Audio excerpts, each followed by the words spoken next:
padlocked north face holdall, a high-security flat in Pimlico, a bathtub, and inside the body of Gareth Williams, a genius GCHQ codebreaker on secondment to MI6. How does a man capable of cracking the world's most complex ciphers end up dead and locked inside a bag from the outside, in a room with no fingerprints and no signs of a struggle? Was he a victim of a macabre accident, or had he finally decoded the one thing he wasn't supposed to see, the digital backbone of the Russian laundromat? August 2010. The heat in London was stifling. When police finally breached the apartment of Gareth Williams, they found his phone neatly arranged on a table and his heating turned up to maximum, a classic technique to accelerate decomposition and destroy forensic evidence. The official verdict: a solo sex act gone wrong. But the facts screamed something much more professional. Gareth was a specialist in financial cryptology. His job wasn't just to listen to chatter, it was to follow the ghost pings of money moving through the dark web.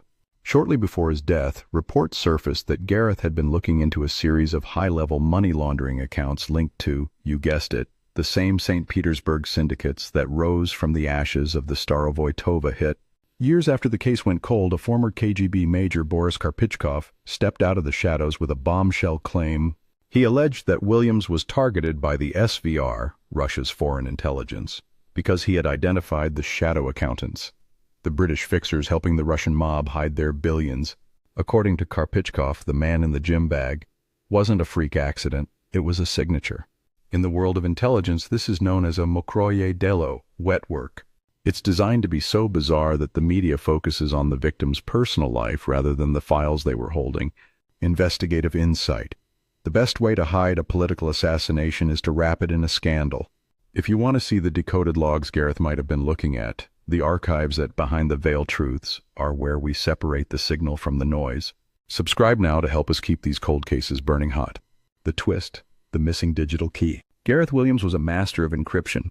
Before his death, he had reportedly been working on a backdoor to track the red Mercury billions flowing through the city of London. When his sister looked at his computer after his death, she found certain files, specifically those related to his work on Russian money laundering, had been deleted after police had secured the crime scene.